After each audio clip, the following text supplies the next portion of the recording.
parlant des villes en transition. Nous parlons de nos façons de nous loger, de nous déplacer, de nous alimenter, de prendre soin de notre santé, d'amener de la sécurité et de la solidarité sur notre territoire. Nous parlons d'éléments très concrets de notre vie quotidienne, comme quand nous avons rompu notre contrat avec Deco pour la publicité et donc retiré la publicité de l'espace public municipal. C'est donc éminemment politique et cela nécessite du débat public. Et cette biennale des villes en transition, elle s'inscrit là-dedans. Comment accueillir à Grenoble, ville pionnière historiquement, comment accueillir des délégations de partout en France et de partout dans le monde, puisque nous accueillons une vingtaine de délégations internationales cette année. C'est accueillir, échanger, rêver, c'est aussi venir nous inspirer de ce qui se fait ailleurs. Et puis, comme à chaque biennale, nous avons choisi de mettre cet événement sous le signe de marraine, en l'occurrence pour cette année. Et donc, nous avons le plaisir d'accueillir deux marraines dont les messages nous portent et nous inspirent. Elles seront là dans quelques minutes à mes côtés. Fatima Wassak, d'abord, que je remercie d'être là. Fatima Wassak, qui est la fondatrice du Front de Mer, qui est une activiste, essayiste d'une écologie qu'elle appelle pirate, donc une écologie ancrée dans le réel, ancrée dans la vie quotidienne et éminemment politique, éminemment affirmative, donc qui vient à la fois nourrir l'intellect et nourrir les combats de tous les jours. Un grand merci à elle d'être là. Elle nous parlera de beaucoup de choses, sans doute. Son dernier livre est aussi à la première personne du pluriel, hein, ce récit du passage, de l'accueil. Et c'est là pour nous une source de réflexion toujours extrêmement stimulante. Deuxième marraine, elle nous vient de loin. J'ai eu la chance de la rencontrer à Rio lorsque je présidais l'Organisation mondiale de la démocratie participative. C'est Monica Benicio. Monica Benicio, c'est une activiste militante, conseillère municipale de Rio, donc une élue qui a fait un combat pour le féminisme, un combat pour les droits des LGBT, un combat pour l'égalité des corps et donc pour la lutte pour les minorités racisées notamment, qui est un grand défi au Brésil, comme chez nous, je le rappelle. Nous sommes aujourd'hui dans cette journée anniversaire, cette journée nationale de l'abolition de l'esclavage, et il y a tant à dire sur le sujet. Et c'est des façons de combattre et de s'engager, là aussi très militants, très politiques, très inspirants, qui s'appuient notamment sur la place des femmes. Monica est aussi la veuve de Marielle Franco. Marielle Franco, elle marque aujourd'hui l'espace public de Grenoble, puisque nous avons un arrêt de tram à son nom, et qui était une militante, là aussi, des droits au Brésil, qui l'a payé de sa vie en 2018.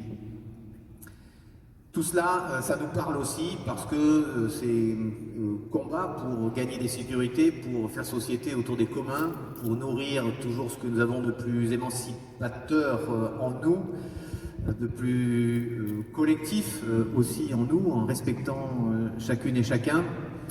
Tout cela se traduit aussi dans notre vie municipale, et notamment lors du dernier conseil municipal, nous avons voté un plan de lutte contre le racisme, l'antisémitisme et de lutte contre les discriminations raciales.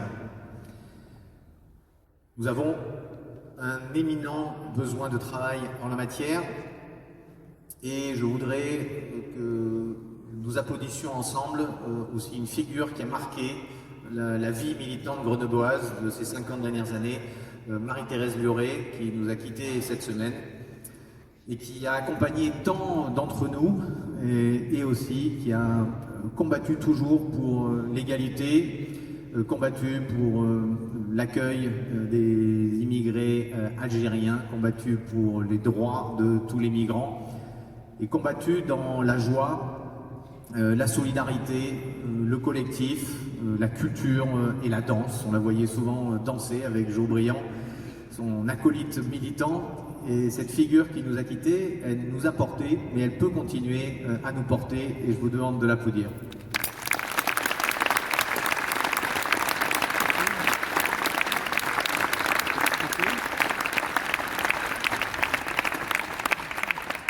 Elle a accompagné beaucoup d'entre nous, et je me rappelle que quand j'étais jeune parent d'élèves en 2004, nous lancions à Grenoble comme ailleurs en France les premiers collectifs du réseau Éducation sans frontières, et trouver ces piliers du militantisme qui venaient nous former et nous soutenir, c'était un lien fort. N'oublions jamais cette transmission. À Grenoble, cette transmission, nous avons voulu aussi en faire un des vecteurs des 80 ans de la libération, parce que oui, Grenoble est une ville résistante, et ces 80 ans, depuis 2023, et les 80 ans de la Saint-Barthélemy grenobloise, il nous accompagne avec deux mots d'ordre, résister et transmettre. Résister et transmettre, ça passe aussi par se dire de quoi nous voulons nous libérer aujourd'hui. Et donc nous avons aussi dans cette biennale des chercheuses et des chercheurs qui viennent là, des sociologues, des historiens, des penseurs, mais aussi des activistes et qui viennent penser avec nous cette histoire longue et voir comment elle peut nous nourrir et nous inspirer aujourd'hui. Ça sera aussi dans le programme de cette semaine. Ce programme, il est accueilli notamment et principalement dans ce Palais des Sports, dont le format permet de faire ces choses absolument incroyables. On y a accueilli évidemment les Jeux Olympiques en 68, avec des moments forts aussi du sport et de géopolitique, avec notamment le match URSS Tchécoslovaquie 68 pendant juste avant le printemps de Prague. Et puis là vous aurez demain une émission de radio, vous aurez ce soir des concerts, ce soir un spectacle aussi, Résiste, que je vous invite à rester voir. Et venir dans cette biennale puiser de l'énergie à un moment où peut-être le monde semble un petit peu fou. Ce monde né de la résistance est né en France du Conseil national de la résistance, mais à l'échelle mondiale d'un nouvel ordre. Ce monde, il vacille aujourd'hui. Il vacille avec les guerres, de retour sur le continent européen avec l'attaque de la Russie sur l'Ukraine. Il vacille de façon extrême avec Israël qui est aujourd'hui, après les attaques du 7 octobre, les attaques terroristes du 7 octobre, qui est dans un mouvement d'écrasement du peuple gazaoui et également en Cisjordanie, avec évidemment ce qui passe au Soudan, ce qui se passe au Congo, avec là ces derniers jours la guerre entre deux puissances nucléaires, deux des 9 puissances nucléaires, entre l'Inde et le Pakistan, deux des 5 plus grands pays du monde qui se bombardent. Nous voyons cette géopolitique avec Trump de retour au pouvoir, avec les dictatures chinoises et indiennes. Nous voyons tout cela, et pourtant nous continuons à avancer parce que, comme le dit Edgar Morin, c'est des petits grains de sable qui dérayent, qui bloque les engrenages du pire dans l'histoire. Donc oui, nous avons une belle histoire à inventer. Oui, cette biennale est pour nous une source d'inspiration.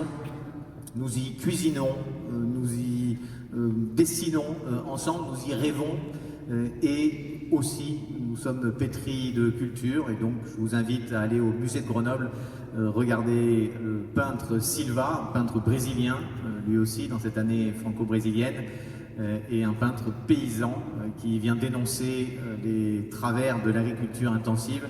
Là aussi, ça fait écho à nos stratégies alimentaires, ça fait écho à la sécurité sociale de l'alimentation, ça fait écho à beaucoup de choses que nous faisons, et surtout ça nourrit ce désir de beauté que les femmes et les hommes ont en eux et que nous devons entretenir, plus que tout, entretenir pour pouvoir regarder loin là, au-dessus des difficultés du présent, pouvoir les traverser avec énergie et nous aussi construire un monde meilleur comme nous l'ont légué les résistants de la Deuxième Guerre mondiale qui ont réussi à mettre à bas le nazisme.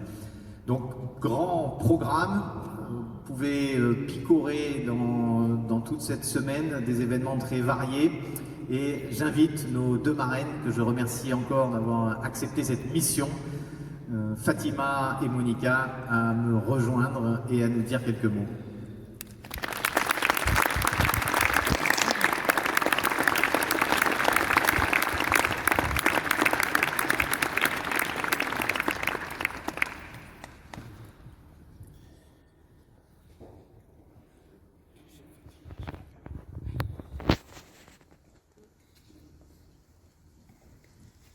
Bonjour à toutes et tous. Bonjour tout le monde. Je commence par dire que je suis ravie d'être avec vous. Je remercie évidemment Éric Piolle pour cette très très belle invitation et l'honneur qui m'est fait d'être marraine, surtout aux côtés de la camarade. Alors c'est un honneur et je le vis aussi comme un changement plutôt agréable, plutôt favorable. Parce que alors, moi je suis plutôt dans le genre antiraciste, radical. Je ne parle pas de transition. je ne parle pas d'adaptation. Ce ne sont pas des mots que j'utilise, qui font partie de mon champ lexical, de radical. Non, moi je parle plutôt de nécessaire transformation, rupture. Je parle de ségrégation. La ville, quand j'en parle, je ne dis jamais nous. Et j'en parle pas comme d'un espace, d'un territoire qui serait homogène. La ville, souvent, quand j'en parle, c'est un champ de bataille, le reflet, le miroir de rapports de domination. Et donc, je parle plutôt de ségrégation socio-spatiale, raciale. Prenons par exemple la question de l'alimentation, comment bien se nourrir, comment bien nourrir ses enfants. Alors moi, je vais avoir tendance à dire, mais venez, on va se balader dans la ville de Grenoble et on va voir à quel point on ne mange pas de la même manière, on n'a pas accès à la même alimentation, selon que l'on circule dans tel quartier, sur tel territoire, plutôt que dans tel autre quartier. Il y a une véritable ségrégation dans l'offre alimentaire et donc dans l'accès à l'alimentation saine, équilibrée, et que cette ségrégation, elle est structurelle, elle s'est construite et elle est voulue. Voilà, il ne s'agit pas d'un accident. La ville de Grenoble, comme la ville de Montreuil, la ville de Strasbourg et d'autres, ne sont pas nées ségrégées. Évidemment qu'il s'agit de choix politiques, de politiques publiques, année après année et décennie après décennie. Mais si je dis ça, c'est dire à quel point, alors, de demander à la radicale que je suis, qui n'a que le mot rupture et ségrégation et lutte à la bouche, de venir être marraine de ces biennales, voilà, je me dis quand même que voilà, peut-être qu'il y a une prise de conscience, en tout cas oui, une considération pour la nécessité de faire venir des gens, des organisations, des associations, des penseurs, des chercheurs, des militants, des militantes, depuis les quartiers populaires, depuis l'antiracisme, pour dire mais venez, on va essayer d'imaginer quelque chose ensemble, malgré les ségrégations, les rapports de domination, malgré le fait que effectivement nous vivons dans un champ de bataille, on va essayer de construire du commun.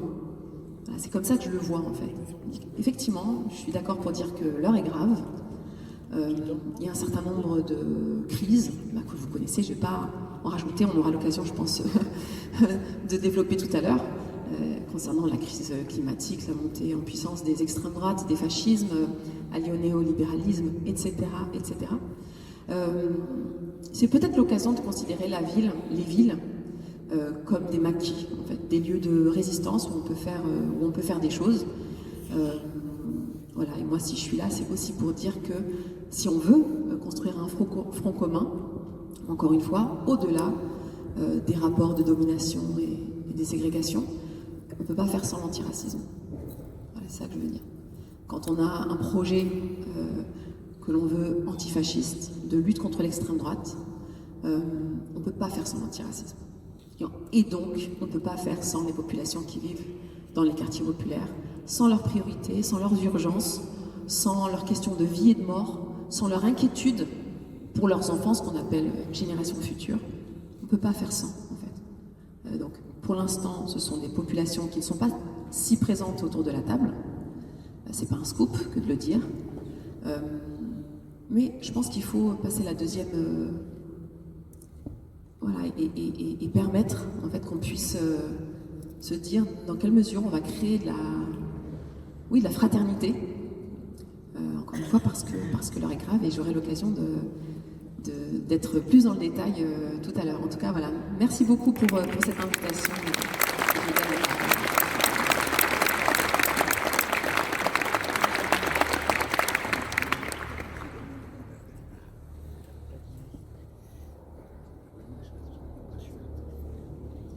Bonjour.